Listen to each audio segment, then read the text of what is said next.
Hello everyone, welcome to the another lecture of आइसा। तो आपने जो हमारे फर्स्ट और सेकंड लेक्चर देखे होंगे उसके अंदर आपने देखा होगा कि कैसे हमने सेकंड लेक्चर के अंदर ये पढ़ा था कि पब्लिक एडमिनिस्ट्रेशन का मीनिंग क्या है, उसका नेचर क्या है और उसका स्कोप क्या है। आज के क्लास के अंदर हम पढ़ेंगे कि पब्लिक एडमिनिस्ट्रेशन इवॉल्व कैसे हुआ है। मैंने आप लोगों को लास्ट क्लास में बताया था कि पब्लिक एडमिनिस्ट्रेशन जो है is an activity as old as human civilisation, कि जब से ह्यूमंस ने सिविलाइज होना स्टार्ट किया है तब से पब्लिक एडमिनिस्ट्रेशन वहाँ से बनने लगा है। तो आज हम देखते हैं कि हमारे पास जो एविडेंसेस हैं, जो हमारे पास लिखी हुई चीज़ें हैं, जो हमारे पास कहीं पे पेंटेड है, जो भी चीज़ों से हमें एविडेंस मिला है उससे जो हमने निकाला है कि पहले एडमिनिस्ट्रेशन कैसे था, पहले एडमिनिस्ट्रेशन कैसे वर्क करता था, उसके बेसिस के ऊपर हम जो है हमारे एडमिनिस्ट्रेशन को ब्रॉडली 3 पार्ट्स के अंदर डिवाइड करते हैं जो हमारा एडमिनिस्ट्रेशन जो है इवॉल्व हुआ है। सबसे पहले हम इसके अंदर पढ़ते हैं मौर्यास को, उसके बाद देखते हैं मुगल्स को और उसके बाद ब्रिटिश एडमिनिस्ट्रेशन को, और जो फोर्थ है वो हमारा कंटेम्प्रेरी एडमिनिस्ट्रेशन। तो हम सबसे पहले मौर्यास को इसलिए देख रहे हैं, ऐसा नहीं है कि मौर्य से आपका एडमिनिस्ट्रेशन स्टार्ट हुआ है, एडमिनिस्ट्रेशन उससे पहले भी था। जैसे कि आप हड़प्पा सिविलाइजेशन को देखेंगे, हड़प्पा के अंदर जो हमारा ग्रिड पैटर्न है स्ट्रीट कट करने का, वहाँ की जो ग्रीनरीज है, वहाँ का जो ग्रिड बात है, वो किसी सेंट्रल अथॉरिटी के बिना तो हो ही नहीं सकता है। वहाँ पे कॉपरेशन हुआ होगा, वहाँ पे लोगों ने कॉपरेट किया होगा, वहाँ पे कोई सेंट्रल अथॉरिटी हुई रही होगी जो उसको गवर्न करती होगी। तो ऐसा नहीं है कि तब एडमिनिस्ट्रेशन नहीं था, बट उसके हमारे पास एविडेंसेस नहीं है, वो बहुत पुराना है और जो थे वो शायद खो गए हैं। तो इससे हमें कॉन्क्रीटली नहीं बता सकते हैं कि एडमिनिस्ट्रेशन कैसे स्टार्ट हुआ। बट जो मॉडर्न पीरियड है उसमें भी जो पर्टिकुलरली अर्थशास्त्र है वो एक डिटेल्ड डिस्क्रिप्शन है आपका एडमिनिस्ट्रेशन का। Perhaps the first book in the world written about administration, finances and the state polity के बारे में। तो उसी के साथ हम पढ़ेंगे सबसे पहले हमारे इसके इवोल्यूशन को। तो देखिए, सबसे पहले जो आपका पब्लिक एडमिनिस्ट्रेशन है as a discipline has evolve recently over the centuries. आपको तो ये पता ही है कि एज अ डिसिप्लिन हम पब्लिक एडमिनिस्ट्रेशन को अभी से देखना स्टार्ट करे हैं। वुड्रो विल्सन ने इसका इनिशिएशन किया था 1887 के अंदर थ्रू इज ऐसे कि इसको एक पॉलिटिकल साइंस के रेल से अलग किया गया। देखिए, began in the late 19th century with thinkers like Woodrow Wilson who emphasized this distinction from political science। Political science से वुड्रो विल्सन ने सबसे पहले इसकी स्टार्टिंग की, इसको अलग करने की, कि पब्लिक एडमिनिस्ट्रेशन को एज अ सेपरेट डिसिप्लिन अलग किया जाए। However, its origin traces back to ancient governance systems such as Arthashastra in India, Confucian principles in China and the administrative system in the Roman Empire। और यहाँ से भी हमें evidences मिलते हैं चाइना से और रोम से कि कैसे एडमिनिस्ट्रेशन का इवोल्यूशन हुआ। सबसे पहले देखिए, अगर हम इन 3 पार्ट्स में डिवाइड कर रहे हैं तो जो एंशियंट पीरियड हमारा, एंशियंट पीरियड का आपका अर्थशास्त्र बाय कौटिल्य, और इनको चाणक्य भी कहा जाता है कहीं कहीं पे, comprehensive treaties on the governance, detailed principles like centralise authority, local administration and welfare objectives. तो ये इसके कुछ ब्रॉड पार्ट्स हैं, आगे जाके हम इसको डिटेल में देखेंगे कि क्या क्या फीचर्स थे मॉडर्न एडमिनिस्ट्रेशन के, क्या फीचर्स थे मुगल्स के और क्या फीचर्स थे ब्रिटिशर्स के। तो सबसे पहले इसके अंदर देखते हैं तो ब्रॉडली ये सेंट्रलाइज एडमिनिस्ट्रेशन था, लोकल एडमिनिस्ट्रेशन भी वहाँ पे फॉलो होता था और वेलफेयर ऑब्जेक्टिव होता था स्टेट का। The next comes a medieval period जिसके अंदर मुगल एरा जो है उसने डोमिनेट किया था। ये एक सेंट्रलाइज ब्यूरोक्रेसी थी with innovations like mansabdari system and organised revenue administration. जो मनसबदारी सिस्टम है आपका, जो ज़मींदारी सिस्टम होता है, और भी बहुत सारे रेंट रेवेन्यू सेटलमेंट जो होते हैं आपके, वो एक अलग पार्ट में आपसे डिस्कस किए जाएंगे। And the third period is colonial period. इसके अंदर क्या क्या हमारा सिविल सर्विसेज कैसे बना, डिस्ट्रिक्ट एडमिनिस्ट्रेशन कैसे आया और लोकल सेल्फ गवर्नेंस के इंस्टीट्यूशंस कैसे डेवलप हुए, इसके बारे में जानेंगे। एंड देन पोस्ट इंडिपेंडेंस, कि जैसे ही सेंट्रलाइजेशन था स्टार्टिंग के अंदर, अब आज के टाइम जो है वो है डिसेंट्रलाइजेशन का, सिटीजन सेंट्रिक गवर्नेंस का एंड एडमिनिस्ट्रेटिव अकाउंटेबिलिटी का। तो आप जो देखोगे कि जो कंटेम्प्रेरी गवर्नेंस है वो इन सब का मिक्सचर होता है, कहीं पे हमें सेंट्रलाइजेशन भी चाहिए और कहीं पे हमें डिसेंट्रलाइजेशन भी चाहिए।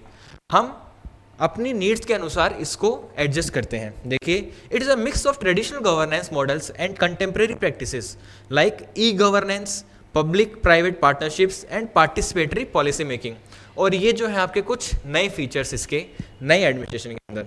तो सबसे पहले हम देखते हैं फीचर्स ऑफ मॉडर्न एडमिनिस्ट्रेशन, कि मॉडर्न एडमिनिस्ट्रेशन के क्या फीचर्स रहे थे। सबसे पहला है आपका सेंट्रलाइज मोनार्की। मोनार्की मतलब रूल ऑफ किंग, कि यहाँ पे किंग का रूल होगा, रूल्ड बाय किंग। आपको ये डिफरेंस मालूम होना चाहिए कि मोनार्की क्या होती है, ओलिगार्की क्या होती है, एनार्की क्या होती है। अगर नहीं है तो आप कमेंट सेक्शन में ज़रूर लिख के बताइएगा। हम इसके ऊपर भी एक डिटेल्ड वीडियो लेके आएंगे कि आपकी टाइप्स ऑफ जो सेंट्रल अथॉरिटी होती है वो क्या क्या होती है। उसके अंदर हम हमारा डेमोक्रेसी को देखेंगे, सोशलिज्म को देखेंगे, एनार्की, मोनार्की, ये सब देखेंगे।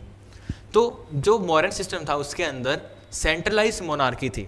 The king had supreme authority over governance, justice, legislation, support bye a council of ministers. Council of minister को क्या कहते थे यहाँ पे? मंत्री परिषद। जो हम आज के टाइम पे भी ये बोलते हैं, इसको, ये वर्ड यहीं से लिया गया है आपका। तो जो सेंट्रलाइज मोनार्की थी उसके अंदर किंग ही कंट्रोल करते थे, वो सुप्रीम अथॉरिटी थे। किंग से ही आपकी सारी ये चीज़ें डिराइव होती थी। वही जस्टिस करेंगे, वही लेजिस्लेट करेंगे, और उनको सपोर्ट करने के लिए काउंसिल ऑफ मिनिस्टर आपकी होती थी। The next is administrative hierarchy, मतलब आपका एडमिनिस्ट्रेशन जो है वो हायरार्किकल स्ट्रक्चर के अंदर बटा हुआ है। मीन्स कि आपकी एक सुप्रीम अथॉरिटी है, उसके नीचे एक अथॉरिटी और है, उसके नीचे एक अथॉरिटी है जो कौन करेगी, और ऐसे आपके बहुत सारे लेवल्स बने हुए हैं। लोअर लेवल हायर लेवल की तरफ ये जाते हैं। Well organised bureaucracy manage various departments such as taxation, trade, defence, agriculture, etcetera. Provincial and local administration, centralise governance होने के बाद में भी आपका जो गवर्नेंस था वो provincial, central and local level के ऊपर बटा हुआ था। मतलब ये स्टेट का लेवल है, ये आपके डिस्ट्रिक्ट लेवल, और आप state in the sense of जो आज के टाइम पे स्टेट है वो बोल सकते हैं। उस टाइम की स्टेट एक कंट्री थी, उसके बाद स्टेट, और ये लोकल गवर्नेंस जो आपकी डिस्ट्रिक्ट और पंचायत वगैरह होती हैं, ग्राम के लेवल के, गांव के लेवल के ऊपर। देखिए द प्रोविंसेस, प्रोविंसेस को क्या कहते थे? जनपद, जो आज के टाइम पे स्टेट्स होती हैं हमारी। Governed by viceroys and further into districts and villages, each level ensured smooth governance and coordination. The next comes is public welfare and economy. आपने आज शास्त्रा में एक पॉपुलर कोटेशन पढ़ी होगी, उसमें ये साफ साफ लिखा हुआ है, from the happiness of his subjects lies his happiness, कि किंग की हैप्पीनेस उसके सब्जेक्ट्स की हैप्पीनेस के अंदर है, कि किंग को उसके सब्जेक्ट्स मतलब प्रजा की हैप्पीनेस के लिए काम करना है, उसी में उसकी हैप्पीनेस है। तो इसी से आपका निकल के आता है concept of welfare and economy. Ashoka emphasized welfare policies, creating infrastructure like roads, hospitals, rest houses. Taxation from agriculture, trade, crowds funded these initiatives. The fifth is law and order. आपको पता होगा कि आपके वहाँ पे भी जुडिशरी थी, और जुडिशरी भी सिविल और क्रिमिनल जुडिशरी के अंदर स्प्लिटेड थी बेस्ड ऑन धर्म। धर्म को वहाँ पे मानते थे एज द सुप्रीम लॉ, कि धर्म से ही सारे आपके लॉज निकले हैं, धर्म के अनुसार ही आपको जस्टिस मिलेगा, आपको पनिशमेंट मिलेगी। Was enforced by royal officers with espionage used for internal security. Espionage क्या होता है आपका? जो गुप्त सेवाएं होती हैं, सीक्रेट सर्विसेज होती हैं, उसको बोलते हैं। अब आप पढ़ते हैं कि ऑफिसेस और ऑफिसर्स कौन कौन से थे। यूजीसी का सबसे इंपॉर्टेंट टॉपिक और one of the most favourite topic यही है कि आपसे डायरेक्ट वर्ड्स पूछे जाएंगे और इनका हिंदी में या फिर इंग्लिश में मीनिंग पूछा जाएगा कि इसका मतलब क्या है। तो देखिए हम एक एक करके पढ़ेंगे। सबसे पहले सम्राट। सम्राट से आप समझ रहे हैं कि ये राजा की बात हो रही है, एम्परर की बात हो रही है। मंत्री भी कोई इतना अनोखा वर्ड नहीं है कि आप लोगों को समझना है। मंत्री मतलब मिनिस्टर। मिनिस्टर एडवाइजर होते थे आपके किंग के लिए, और responsible for assisting in decision making and policy formulation. ये किंग को असिस्ट करते थे पॉलिसी फॉर्मुलेशन के अंदर और डिसीजन मेकिंग के अंदर। The next is Amatya. ये रिपीटेडली आता है यूजीसी के अंदर। अमात्या मतलब चीफ मिनिस्टर, जो आपके प्रोविंसेस को, जनपद को गवर्न करते थे। The head of the council of ministers overseeing various administrative departments. Next is purohit. पुरोहित से आप जान ही रहे हैं कि कुछ प्रीस्ट की बात हो रही है, मतलब ये चीफ प्रीस्ट थे आपके।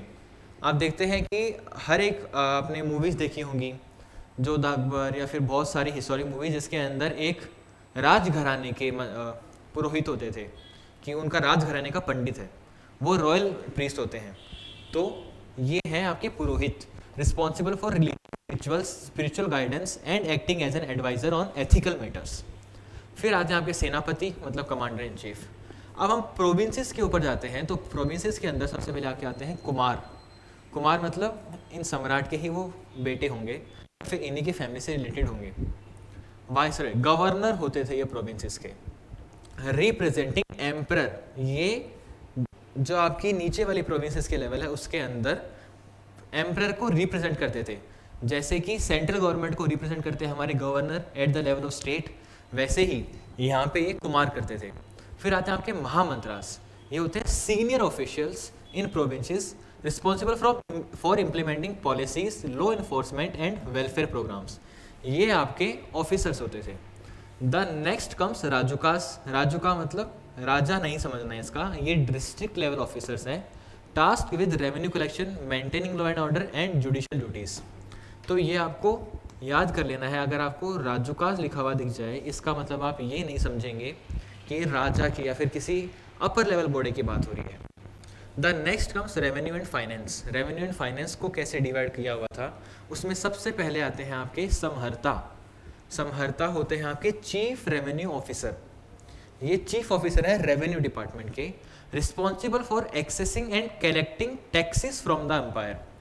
रिपीटेडली आज क्वेश्चन आपका यूजीसी के अंदर और हर साल प्रोबेबिलिटी रहती है कि इसको पूछा जाएगा। समहर्ता और संधाता, इन दोनों के अंदर ही कन्फ्यूजन होता है। तो देखिए ये आपके चीफ रेवेन्यू ऑफिसर हैं और सन्निधाता चीफ ट्रेजरर हैं। आपको अगर सन्निधाता को याद रखना हो तो इसको अगर यहाँ पे ब्रेक करेंगे, सन्नी जो वर्ड है वो किससे मेल खाता है, पन्ना या फिर पन्नी से, पन्नी से खाता है। और पन्ना हम जानते हैं, थोड़े बहुत साल पहले की बात होगी कि पन्ना मतलब क्या होता था, पैसा होता था, रुपया होता था, कितने पन्ने का है, कितने आने का है। तो ये जो पन्नी है सन्निधाता, इससे आप ट्रेजर याद रखेंगे, मनी इज अ ट्रेजर, तो ये चीफ ट्रेजरर थे sannidhata, responsible for managing state finances, treasury and resources from which treasury generates. And ganikadhyaksha, गणिकाध्यक्ष क्या थे, superintendent of revenue from courtesans and entertainment. Revenue के आपके बहुत सारे टाइप होते हैं कि कहाँ से आपका स्टेट का रेवेन्यू जनरेट हो रहा है, तो जो आपके गणिकाध्यक्ष थे वो स्पेसिफिकली कोर्टिशियंस और एंटरटेनमेंट के थ्रू जो रेवेन्यू जनरेट होता था उसके सुपरिटेंडेंट थे। फिर आपके आते हैं panyadhyaksha, superintendent of commerce, responsible for regulating trade, prices and quality of goods. The next comes sitadhyaksha. सीताध्यक्ष क्या थे, ये आपके एग्रीकल्चर को देखते थे, सुपरिटेंडेंट ऑफ एग्रीकल्चर थे, लैंड कल्टीवेशन और एग्रीकल्चर प्रोडक्शन की तरफ ये ध्यान देते थे। The next comes trade and commerce. Trade के अंदर सबसे पहले जो आपके वो है पौतवाध्यक्ष, मतलब superintendent of weights, measures, ensuring standardisation. आपका ये जो पार्ट है ये यूजीसी के अंदर रिपीटेडली आस्क्ड है, यहाँ से क्वेश्चंस बनते ही हैं, बट जैसे कि आपका लेवल धीरे धीरे इंक्रीज होता जा रहा है, नए नए क्वेश्चंस की डिमांड होती है, आप सेम क्वेश्चंस रिपीट नहीं कर सकते हैं जब आपका एग्जाम साल में 2 बार होता हो।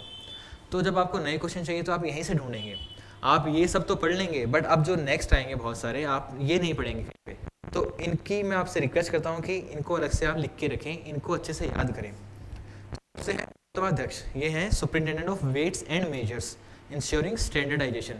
स्टैंडर्डाइजेशन मतलब आपको पता ही होगा क्या होता है कि अगर एक जगह पे कहीं पे 1 kg का जो वेट है उसके अंदर 1000 ग्राम है, तो ऐसा नहीं हो सकता कि कहीं पे 1 kg का जो वेट है उसके अंदर 990 ग्राम से मिले, ये स्टैंडर्डाइजेशन नहीं है। स्टैंडर्डाइजेशन कब होगा, जब everywhere in the world 1 kg represents 1000 ग्राम की स्टैंडर्ड है, ये स्टैंडर्ड इतना सेट हो चुका है, इससे कम ना इससे ज़्यादा। फिर आपका शुल्क अध्यक्ष, शुल्क से आप समझ ही रहे हैं कोई तरह का प्राइस या फिर कोई टैक्स। तो देखिए ये सुपरिटेंडेंट ऑफ कस्टम्स हैं, responsible for collecting taxes on imports and export. जो भी आपके कंट्री के इम्पोर्ट एक्सपोर्ट होते हैं पहले के टाइम पे मेजरली थ्रू सी और लैंड होते थे, तो ये जो कस्टम्स आते हैं आपके, मतलब जो आपने इम्पोर्ट किया है, जो आपने एक्सपोर्ट करा है, उसके टाइम पे जब वो आपकी कंट्री को लीव करेंगे या फिर एंटर करेंगे उस टाइम पे जो टैक्स लगता है उसको हम कस्टम कहते हैं। तो इसके जो हेड्स है उसको बोलते हैं शुल्काध्यक्ष, इनके नेम में ही शुल्क लिखा हुआ है तो आप इसे समझ जाएंगे। द नेक्स्ट इज लोहाध्यक्ष, लोहा से भी आप समझ रहे होंगे, he is the superintendent of metals, regulating production of metals. The next is law and justice.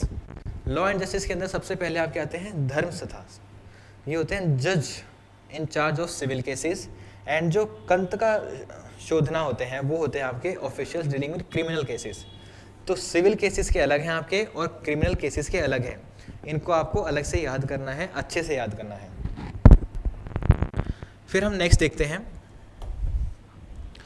Defence and security. The next comes defence and security. Defence and security में सबसे पहले आपके आते हैं दुर्गपाल। दुर्ग का मतलब आप जानते हैं क्या होता है, फोर्ट होता है।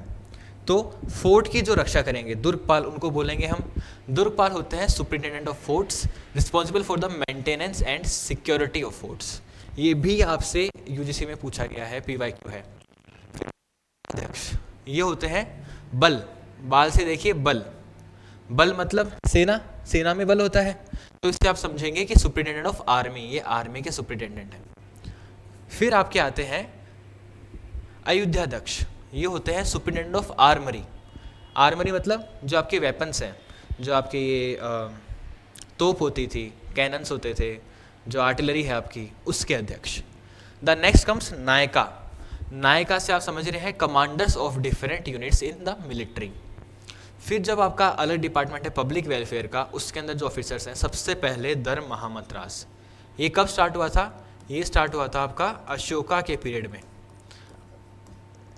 अशोका के पीरियड में आपके धर्म महामंत्रास की स्थापना हुई थी। धर्म महामंत्रास क्या करते थे, ये धम्म के मैसेज को फैलाते थे, जगह जगह जाके धम्म का मैसेज देते थे, लोगों से अपील करते थे कि आप धम्म को फॉलो कीजिए। ये क्या कहते थे, by Ashoka to oversee the moral and spiritual welfare of the people. Moral और स्पिरिचुअल वेलफेयर के लिए ये रिस्पॉन्सिबल थे लोगों के। The next is pattanadhyaksha, superintendent of cities, responsible for urban governance and development. ये देखिए पट्टा, सब जानते हैं हम कि पट्टा क्या होता है, लैंड से रिलेटेड होगा आपका। तो अर्बन गवर्नेंस, सिटीज, डेवलपमेंट, इन सब से रिलेटेड हो जाएगा। देन कम्स नगर का। नगर से आप जानते हैं, नगर मतलब टाउन, ये टाउन के एडमिनिस्ट्रेटर हैं, managing sanitations, market, infrastructure in towns. फिर आपकी एट आती है अलग से एस्पियोनेज। एस्पियोनेज के अंदर आपके दो ऑफिसर्स थे, गुदा पुरुषास मतलब spies deployed to gather intelligence on internal and external matters. Espionage आपका स्पाइस से रिलेटेड होता है। द नेक्स्ट इज सांथागरिकास, official who supervise spies and maintain secrecy. ये इनके सुपरवाइजर हैं।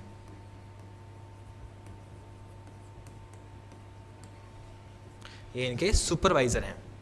द एंड वो आपके बाकी के बचे हुए हैं मिसलेनियस। इसके अंदर आपके नवाध्यक्षा, अश्वध्यक्षा, अश्व मतलब क्या होता है आपको पता है, हॉर्सेज होते हैं। हस्ताध्यक्षा हाथी के सुपरिटेंडेंट, गोष्ठाध्यक्षा कैटल के, नवाध्यक्षा का आपके नाव, नाव मतलब शिपिंग के।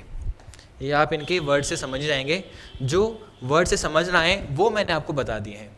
अब मौर्य के बाद में जो सबसे इंपॉर्टेंट आपका एडमिनिस्ट्रेटिव टाइम आया था, एडमिनिस्ट्रेटिव पीरियड आया था, वो था मुगल्स का। क्योंकि मुगल्स के टाइम के अंदर बहुत सारी डेवलपमेंट हुई थी आपके एडमिनिस्ट्रेशन के अंदर, और नई नई चेंजेस को देखा गया था। और कुछ एक ऐसे चेंजेस भी थे जैसे कि मनसबदारी सिस्टम, और भी बहुत सारी चीज़ें जो एक इम्पोर्टेंट रोल प्ले करी हैं आपके एडमिनिस्ट्रेशन को इवॉल्व करने के लिए। तो देखिए हम इसको स्टार्टिंग से देखते हैं। अगर सबसे पहले हम देखते हैं फीचर्स ऑफ मुगल एडमिनिस्ट्रेशन। यहाँ पे भी आपकी जो ब्यूरोक्रेसी है या फिर जो एडमिनिस्ट्रेशन है वो सेंट्रलाइज ही रहेगा, क्योंकि आप जानते हैं मोनार्की के अंदर किंग के पास पावर रहना बहुत ज़रूरी है।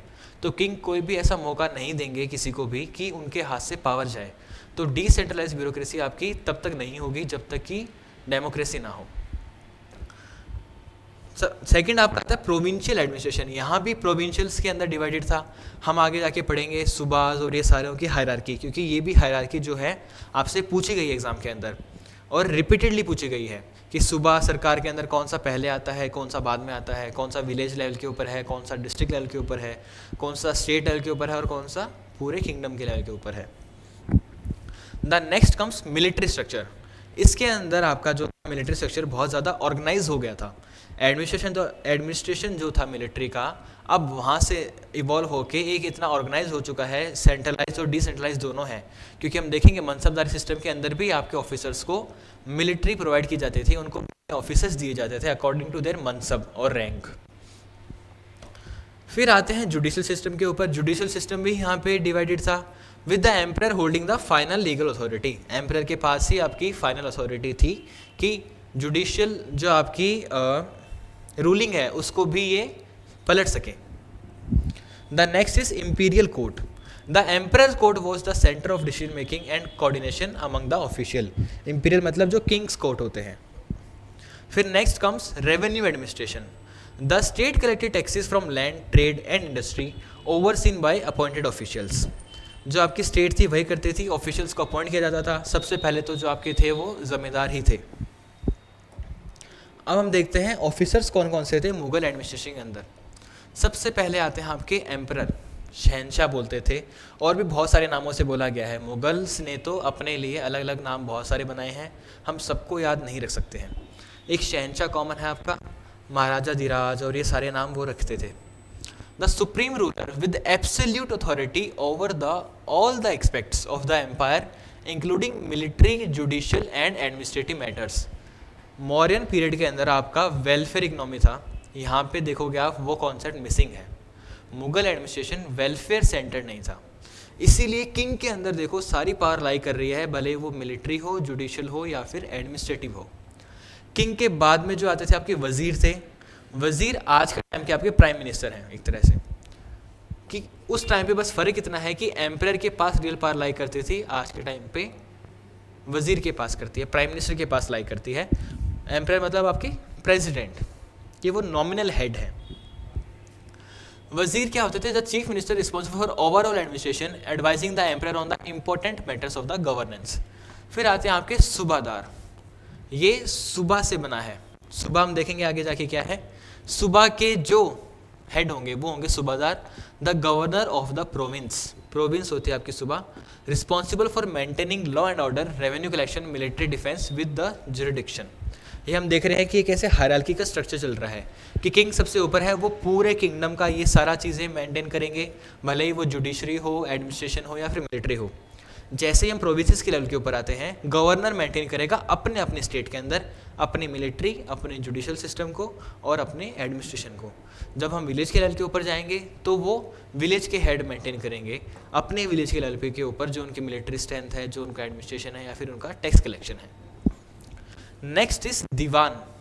दीवान से आप जानते हैं, दीवान जो आपकी पोस्ट है मुगल्स के पीरियड पे फेमस हुई है, और सबसे फेमस जो आपके राजा तोदरमल, जो आपके कौन से पीरियड में थे, आप मुझे कमेंट में लिख के बताइएगा कि राजा तोदरमल किस के दीवान थे, कौन से एम्परर के दीवान थे। The officer in charge of finances, revenue collection, overseeing the economic policies of the empire. The next comes Mir Bakshi. ये थे मीर बख्शी आपके officer responsible for military affairs, military के हेड होते थे मीर बख्शी। आपने बहुत सारी लड़ाइयाँ पढ़ी हैं, बैटल ऑफ प्लेसी है, बैटल ऑफ बक्सर है, उसके अंदर देखोगे आप मीर बख्शी का बहुत इंपॉर्टेंट रोल था कि कैसे ये लोग तख्ता पलट करते थे। The next is Qazi.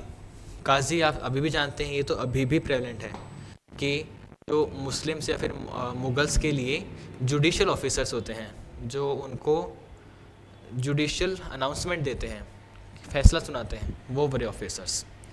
The judicial officer responsible for administering justice according to Islamic law, presiding over religious and civil cases. सदर, सदर भी आपकी एक प्रोविंसेस के हायरार्की के अंदर ही एक पार्ट है। The officer in charge and religious charitable administration, ensuring the welfare of the population through religious and social services. जो सदर है, जो दीवान है और जो सूबेदार है, ये तीनों आपके पीवाई की।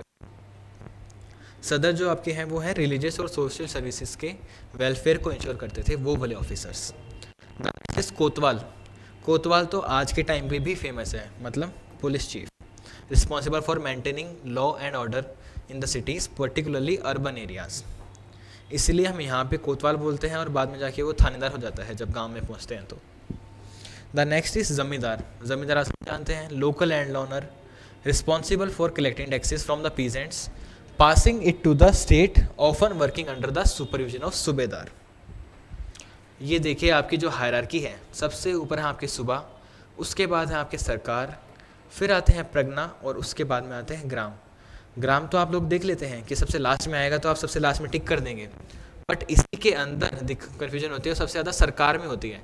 हर कोई ये सोचता है कि सरकार सबसे बड़ी होती है तो ये सबसे ऊपर आनी चाहिए, बल्कि ऐसा नहीं है। सूबा आपका सबसे बड़ा है, उसके बाद सरकार, फिर प्रगना। तो आई होप आपको ये हायरार्की याद हो गई होगी, अब आप इसमें कन्फ्यूज़ नहीं होंगे। तो हम आगे बढ़ते हैं, आप देखते हैं हमारा ब्रिटिश एडमिनिस्ट्रेशन। देखिए वैसे देखा जाए तो ब्रिटिश एडमिनिस्ट्रेशन बहुत बड़ा है। इसको अगर आप डिटेल में करेंगे हम, तो हम अलग अलग एक्ट्स पढ़ेंगे, जो हमारे चार्टर एक्ट है, रेगुलेटिंग एक्ट हैं, और जो हमारे इंडिपेंडेंस एक्ट वगैरह हैं, वहाँ तक हमें ये पढ़ना है। तो हम इसका एक ब्रीफ ओवरव्यू देख रहे हैं कि ब्रिटिश एडमिनिस्ट्रेशन के टाइम के ऊपर हमारा एडमिनिस्ट्रेशन कैसा था, ब्रिटिश पीरियड में कैसा था। तो ये हमारे फीचर्स देखेंगे हम आज बस, कि क्या क्या फीचर्स थे ब्रिटिश एडमिनिस्ट्रेशन के। हम इसके डिटेल में नहीं जाएंगे अभी कि इसके अंदर कौन कौन से एक्ट लाए गए थे, ब्रिटिशर्स के अंदर ऑफिसर्स कौन कौन होते थे, कैसे ट्रेड को रेगुलेट किया जाता था, कैसे पुलिस को मेंटेन करते थे, कैसी जुडिशरी थी वहाँ पे, कौन कौन से जुडिशल कोर्ट्स होते थे, वो हम आगे आने वाली वीडियोस के अंदर देखेंगे। तो हम आज एक ब्रीफ ओवरव्यू देखते हैं। सबसे पहले सेंट्रलाइज्ड एडमिनिस्ट्रेशन। देखिए आपका मौर्य पीरियड हो, चाहे मुगल हो, चाहे ब्रिटिश हो, अभी तक एडमिनिस्ट्रेशन आपका सेंट्रलाइज्ड ही है। मतलब जो सुप्रीम पावर है आपकी, वो कुछ एक पर्टिकुलर सेट ऑफ पीपल के हाथ में ही होगी। पावर वो centralise under the governor general. आप देखोगे कि सबसे पहले गवर्नर ऑफ बंगाल थे, फिर गवर्नर जनरल ऑफ इंडिया बने, फिर वाइसरी बने, ये सारे हम बाद में पढ़ेंगे। India was divided into provinces, district and villages. India को आपको पता ही है प्रोविंसेस, डिस्ट्रिक्ट और विलेजेस में डिवाइड कर रखा था, और जो ब्रिटिश अपॉइंट करते थे ऑफिशियल्स, वही इनको गवर्न करते थे। The next comes civil services. सबसे एक जो अनोखा फीचर है, सबसे जो यूनिक फीचर है ब्रिटिश पीरियड का, वो यही है, जो आज के टाइम पे भी इतना रेलेवेंट है कि इसी के पीछे सारी दुनिया दौड़ रही है, सारा इंडिया तो इसी के पीछे भाग रहा है। Civil services. The Indian civil services ICS governed the India with entry based on exams conducted in the England, limiting Indian participation। सबसे पहले जो ICS था वो आपका इंग्लैंड में होता था। मतलब अगर किसी को इंडिया में ऑफिसर बनना है तो उन लोगों को इंग्लैंड में जाके एग्ज़ाम देना होगा, फिर वो यहाँ पे अपॉइंट किए जाएंगे। ये इसलिए करते थे कि जो ब्रिटिश ऑफिसर्स हैं वो डायरेक्टली वहाँ से अपॉइंट होकर यहाँ पे आ जाएं। इंडियंस को अगर होना था तो पहले वो वहाँ पे जाते थे। आपके लिए इंटरेस्टिंग होगा जानना कि आप सर्च करें और ये जानें कि सबसे पहले जो इंडियन थे, first Indian to clear exam कौन थे। ये आपको पता होना चाहिए। अगर आप एग्ज़ाम्स की तैयारी कर रहे हैं तो ऐसे क्वेश्चन यूजीसी आपसे पूछता है कि आपके फर्स्ट RBI गवर्नर कौन थे, फर्स्ट आपके फाइनेंस मिनिस्टर कौन थे, आपके फर्स्ट पर्सन कौन थे जो इंडियन थे to clear the exam. Constitution के बारे में हम पढ़ेंगे, उसके अंदर भी आपके जो हेड वगैरह होते हैं, जो कमेटी के चीफ्स होते हैं, उसके बारे में भी पूछा जाता है। The next comes legal and judicial system. जो एक इम्पॉर्टेंट फीचर है ब्रिटिश एडमिनिस्ट्रेशन का, वो ये लीगल वाला पार्ट है। लीगल के अंदर ये मोस्टली रिटन पार्ट, कि ब्रिटिशर्स ने ये एक अच्छा स्टार्ट करा था कि ये सब रिकॉर्ड्स रखने लग गए थे। जो चीज़ भी होती थी, जो डिसीजन लिया जाता, जो घटनाएं घटती, उसका एक रिटर्न रिकॉर्ड रखना, जो आगे जाके बहुत हेल्प करा हमारे इंडिपेंडेंट इंडिया को भी, कि कैसे हमें पॉलिसीज़ फॉर्मुलेट करनी चाहिए, कैसे हमें इंडिया को गवर्न करना चाहिए। यूनिफाइड लीगल सिस्टम, यहीं से हमारा निकल के आया यूनिफाइड लीगल सिस्टम। हमारा जो एक यूनिट है उसके अंदर हम CPA पढ़ेंगे, उसके अंदर देखेंगे कि USA, UK, जापान, इंडिया और इन सब का हम कंपैरिजन करेंगे कि हमारे एडमिनिस्ट्रेटिव जो फंक्शंस है उसके अंदर क्या क्या डिफरेंट है। तो सबसे पहले हमारा जो USA से डिफरेंट है ना, वो है आपका जुडिशियल सिस्टम, वो भी यूनिफाइड या फिर इंटीग्रेटेड। कि इंडिया जो है वो फॉलो करता है एक इंटीग्रेटेड जुडिशियल सिस्टम को। मतलब सुप्रीम कोर्ट आपका हेड पे, उसके नीचे हाई कोर्ट्स, उसके नीचे डिस्ट्रिक्ट कोर्ट्स। बट USA के अंदर अलग होता है, सुप्रीम कोर्ट का जुडिक्शन एक्सक्लूसिवली सब स्टेट्स के ऊपर नहीं होगा, और उनकी जो स्टेट जुडिशरी होगी उसका कोई लिंक नहीं होगा कि आपका उनका जो सुप्रीम कोर्ट है उससे। तो ये आपका एक अलग फीचर था कि ब्रिटिशर्स ने यहाँ पे यूनिफाइड जुडिशरी स्टार्ट करी। The next we will see is economic policies. Resources were extracted, हम जानते ही हैं ड्रेन थ्योरी, कि इंडिया में कैसे रिसोर्सेज को एक्सट्रैक्ट किया गया था to benefit the Britain. Raw material यहाँ से एक्सपोर्ट कीजिए, फिनिश्ड प्रोडक्ट वहाँ से मंगाइए और इंडिया की पूरी मैन्युफैक्चरिंग को ख़त्म कर दीजिए। Promotion of cash crops. Cash crops कौन सी होती हैं? जो डायरेक्टली ट्रेड की जाती हैं फॉर द कैश। जैसे वीट है, वो आपका एक सब्सिस्टेंस क्रॉप है अनटिल अनलेस उसको एक ऐसी क्वांटिटी में ना लगाया जाए कि आप उसको बेच सको, कि कमर्शियल लेवल के ऊपर उसकी खेती की जा रही है, तब वो कैश क्रॉप बन जाएगा। बट कैश क्रॉप इस टाइम पे कौन सी थी सबसे present? Indigo. And cotton, jute, spices, T, ये सब आपकी थी cash crops eight the time of British. इन्हीं को लगाने के लिए सबसे ज़्यादा आपके ब्रिटिशर्स फोर्स करते थे आप इंडियन के पीजेंट्स को। The next is military structure. Military structure British period के अंदर सबसे ज़्यादा स्ट्रॉन्ग हो गया था, हम जानते ही हैं, क्योंकि उनके पास एडवांस्ड वेपन्स थे, प्लस उनके पास कमांडिंग जो ऑफिसर्स थे। हम बहुत सारे ऑफिसर्स को पढ़ेंगे इसके अंदर, जब आप हिस्ट्री पढ़ते हैं तो उसके अंदर देखते हैं कि कुछ कुछ ऐसे ऑफिसर्स जिन्होंने यहाँ पे स्टार्टिंग के अंदर इस्टेब्लिश करा ब्रिटिश रूल को, तो वो एक इंपॉर्टेंट रोल प्ले कर रहे थे मिलिट्री के अंदर, कि सबसे पहले वो मिलिट्री के हेड थे, उस वजह से मिलिट्री कंट्रोल जब हुआ आपका, तब ब्रिटिशर्स यहाँ पे रूल कर पाए। The next is land revenue systems like permanent settlement, ryotwari settlement, leading to rural poverty. ये जो सारे सेटलमेंट हैं, ये नाम कितने ही अपीलिंग हो, काम इनका एक ही था कि पीजेंट्स को एक्सप्लॉइट करना। The next is education policies.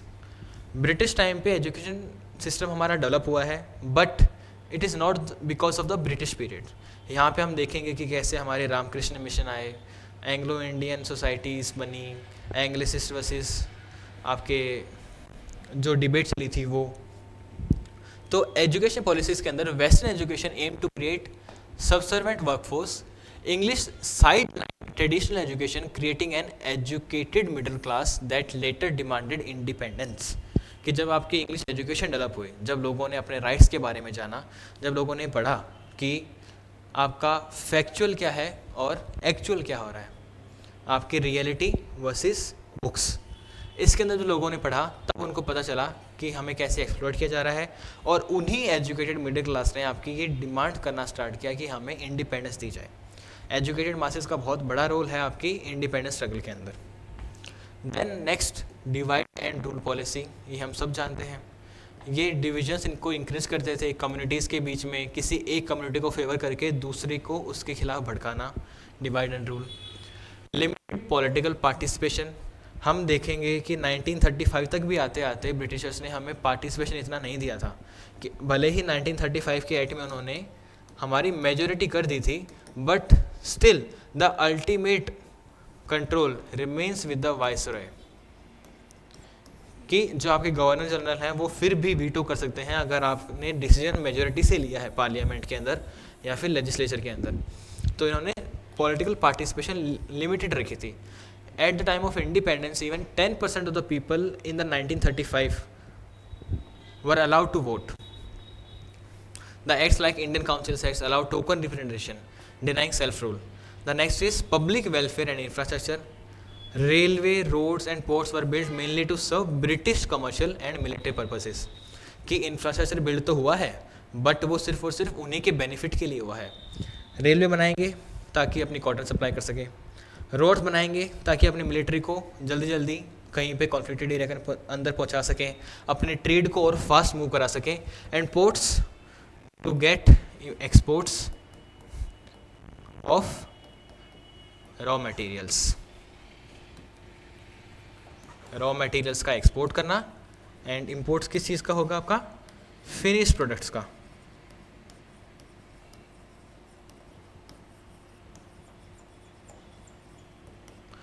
Raw material को एक्सपोर्ट करना और फिनिश प्रोडक्ट्स को इंपोर्ट करना।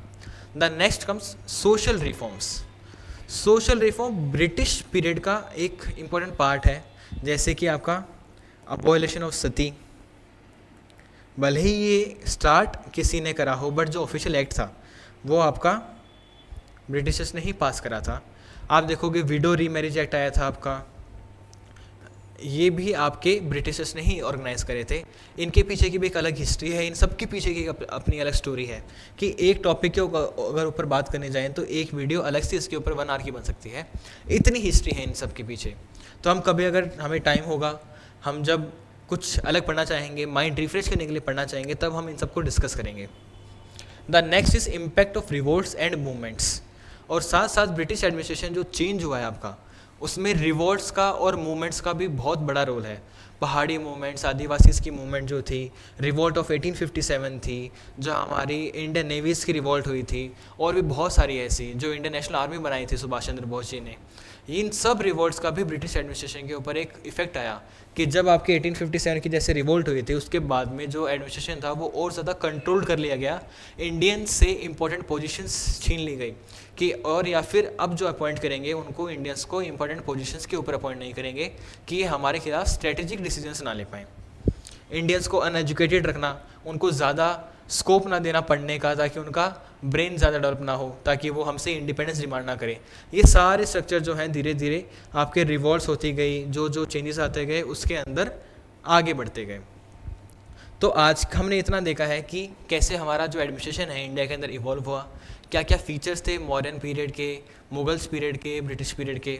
अब जो हमारी आगे आने वाली क्लासेस होंगी उसके अंदर हम एक ऑफिशियल स्टार्ट करेंगे ऑथर से। हम सबसे पहले देखेंगे वुड्रो विल्सन को, एफ.डब्ल्यू. टेलर को, कि ये ऑथर्स कैसे इन्होंने एक फाउंडेशन स्टोन रखा पब्लिक एडमिनिस्ट्रेशन के डिसिप्लिन का to separate it from the political science. तो आज के लिए बस इतना ही। आई होप आप सबको अच्छा लगा हो, आपको सब समझ में आया हो और आपने वीडियो को एंजॉय किया हो। Please make sure to like, share and subscribe the channel. Thank you very much.